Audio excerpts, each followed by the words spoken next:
the self-proclaimed ascended, coughed during his morning mantra. My father's business was gutted by sundown. The guru, perched atop his mountain of self-righteousness, proclaimed, "Your father's deliberate distraction during my spiritual cleanse was a transgression. This is the universe's necessary correction." I dragged my crippled right leg, a souvenir from a night I regretted, and filed a lawsuit. The cost was instant and brutal. The company's swift, ignoble collapse, followed by my father's fall from our penthouse balcony. He didn't die, but the shock cleaved his mind in two.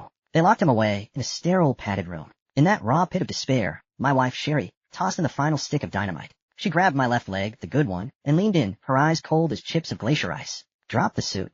No, or you and your father can both rot in hell." It was the moment the illusion shattered.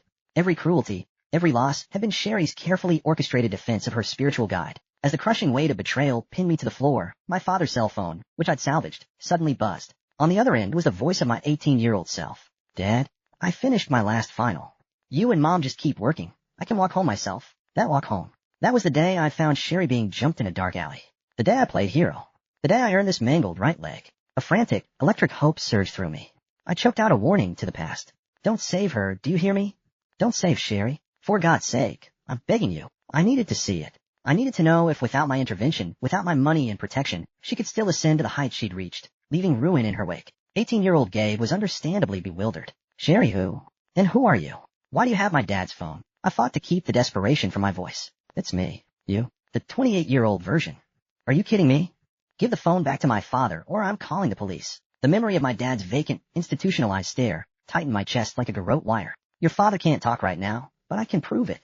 You have a heart-shaped birthmark on your inner thigh, and you're planning to buy a strawberry layer cake on the way home to celebrate." The birthmark had appeared my senior year. Nobody knew about it. The cake idea had literally just popped into my head the moment I left campus. A pause stretched across the line, heavy with disbelief and dawning fear. "Then, you're really me. Okay, then tell me, am I successful at 28? Do I have a happy life?" "No. You fell in love with a beautiful poison, and it destroyed everything you ever cared about." Just then, I heard footsteps on the stairs. "Sherry." Panic made my voice a desperate rasp. "Listen, don't walk home today. Don't try to save anyone, ever. That person will be the reason you're crippled, and the reason your family suffers." The basement door was thrown open. Sherry stood framed in the dim light, her expression cold and hard. I fumbled, slamming the phone shut and shoving it deep into my jeans pocket.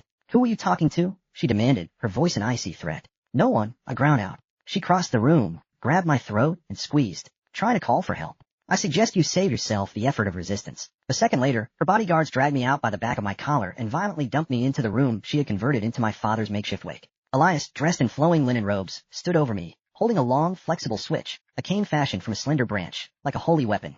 "Mr. Gabriel," Elias said, his voice dripping with condescension, "your repeated attempts to undermine the faith